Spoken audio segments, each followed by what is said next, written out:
Muy buenos días. Paz, amor, hermanos, amigos y radio oyentes de este canal que, como siempre digo, tanto edifica y tanto bien hace a todo aquel que lo escucha.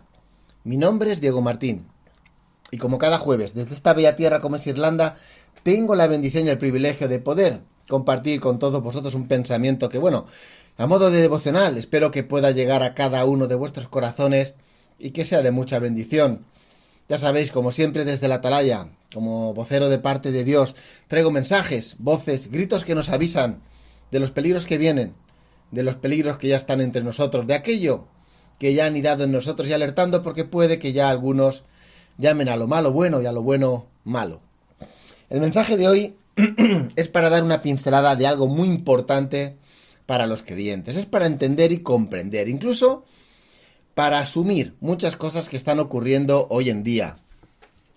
Hoy quiero que puedas ver de otra manera o que puedas entender mejor un aspecto de lo que pasa en Israel. Mejor dicho, de por qué le pasa lo que le pasa a Israel. Está claro que muchas cosas que pasan son por los propios pecados y son las consecuencias de los pecados y de vivir de espaldas a Dios, pero también hay cosas que vienen de mucho más lejos. Es como nuestra naturaleza pecaminosa, ¿no? La vamos arrastrando desde Adán y Eva. Pues bien, cuanto más voy sumergiéndome en la Biblia y por la gracia de Dios puedo ir entendiendo los mensajes que Dios dice a su pueblo. Bueno, y también a todos los demás que no son su pueblo, porque la Biblia hay para todos. Pero es curioso que algunos me dicen que cómo puedo creer en un libro donde pone ciertas cosas. Por ejemplo, ¿cómo puedes creer en un libro donde Dios mata? O donde pasa una cosa u otra, donde Dios envía un diluvio, ¿no? Y mata a tanta gente, ¿no?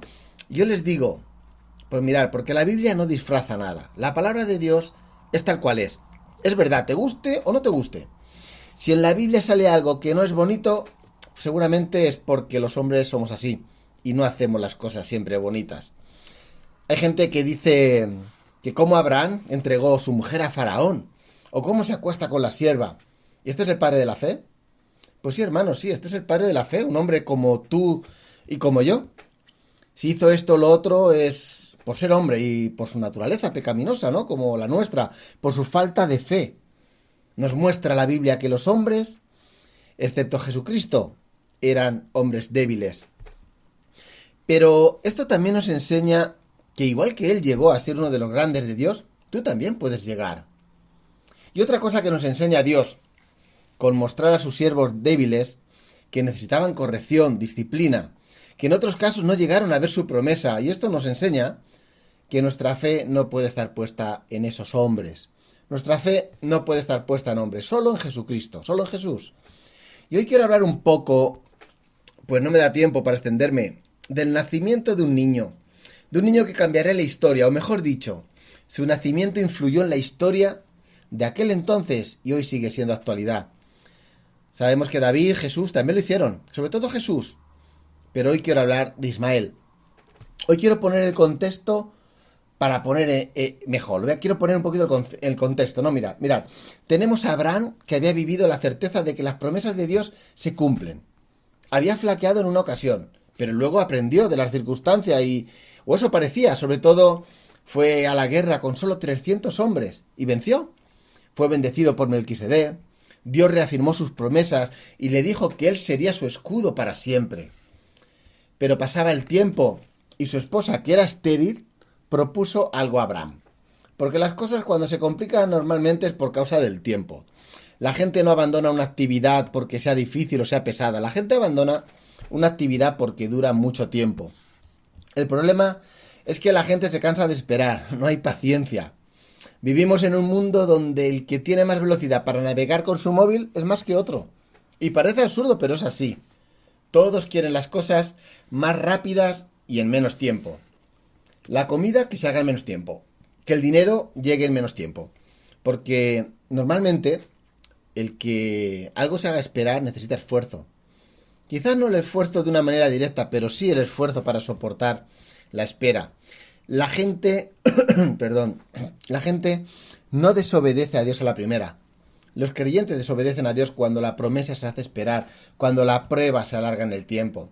Y en esta situación sucede todo.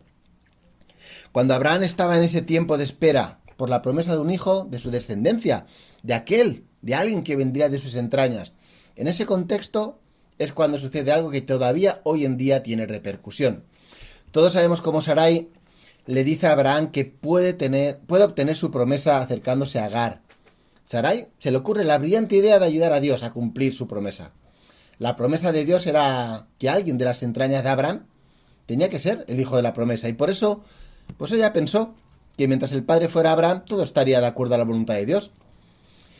La verdad que en toda esta historia los tres, tanto Abraham como Sarai y Agar, los tres actúan muy mal. En muy poco tiempo, entre los tres la lían y bien liada. De verdad que no hay manera de pillar en esta historia algo que alguno de ellos hiciera bien.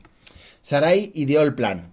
Abraham, aun siendo la cabeza, y el hombre, actuó como Adán y escuchó a la mujer, aun yendo en contra de lo que Dios le dijo. Y Agar, una vez embarazada, empieza una serie de desprecios hacia su señora. Todos conocemos la historia. ¿Qué pasa? Que el Señor tuvo que aparecer. El Señor tuvo que aparecer por el desierto para corregir a Agar y mandarla de vuelta a la casa a someterse a su señora. Y en ese momento, al mismo tiempo, le hace una promesa. Una promesa sobre el hijo que lleva dentro. Y aquí, quiero añadir algo para tu vida. Algo personal. Antes de seguir adelante. Dios se le apareció a Agar para solucionar. Para no dejarla avanzar en ese camino que llevaba. Y yo te pregunto, ¿qué hubiera pasado si Dios no hubiera aparecido en ese momento en la vida de Agar? Y de la misma manera yo te pregunto a ti, ¿qué hubiera pasado si Dios no hubiera aparecido en tu vida en un momento? ¿Qué hubiera pasado si Dios te hubiera dejado seguir con la vida que llevabas? Muchos, la verdad, no estaréis escuchando esto. Quizás algunos estaréis consumidos en drogas, algunos otros ya muertos, algunos divorciados, otros en medio de un mundo corrompido que nos rodea. Mirad, la única esperanza de nuestra vida es que Dios entre en escena. Y la única esperanza en la vida de cualquier persona es que Dios entre en escena. Por eso debemos ver esto, que Dios entró en la nuestra, igual que entró en la de Agar. Dios le dio una orden a Agar. Génesis 16:9. Y el ángel del Señor le dijo, vuélvete a tu señora y sométete a su autoridad, Lo que Dios nos va a pedir muchas veces no va a ser nada fácil ni cómodo. El Señor cambia la vida de las personas, es cierto, pero muchas veces la manera de hacerlo no es agradable en primer término. Agar la humilló, le dejó claro cuál era su sitio. Solamente el Señor puede humillarnos para bien. Y le dijo básicamente a Agar, ve y sométete a esa mujer. Ya sabe que no es nada simpática, que no es agradable, pero ve y sométete a la que tú has ofendido y posiblemente no sea muy cariñosa contigo. Vaya cómo es el trato del Señor, ¿verdad? Los creyentes quieren vivir la palabra cuando todo es fácil, cuando los demás les tratan bien, pero el Señor te dice que vivan la palabra, sobre todo con aquellos con los que no te es tan fácil. Pero bien, Dios le hace una promesa a Agar, una promesa que se parece mucho a la de Abraham sobre el hijo que llevaba dentro. Le dice que le promete una descendencia incontable, un pueblo grande. De Agar va a salir un pueblo grande. Y le dice el nombre que debe ponerle a ese niño, Ismael.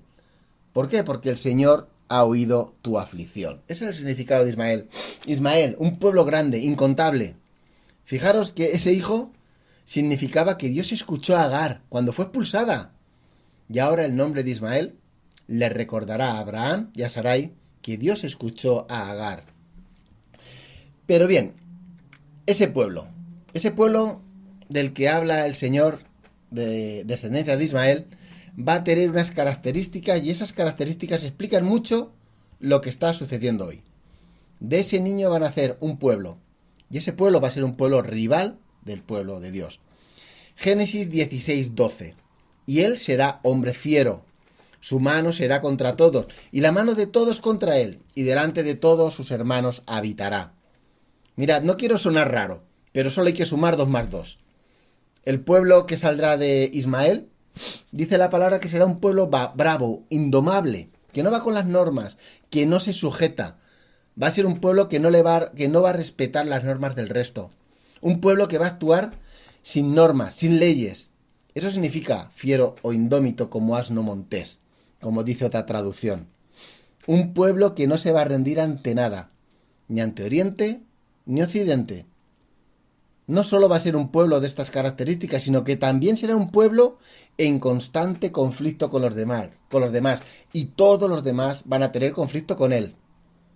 Y todos sabemos de qué pueblo estamos hablando, porque es un pueblo que habitará delante de sus hermanos, al oriente de sus hermanos. Solo hay un pueblo que habitó al oriente de los descendientes de Isaac.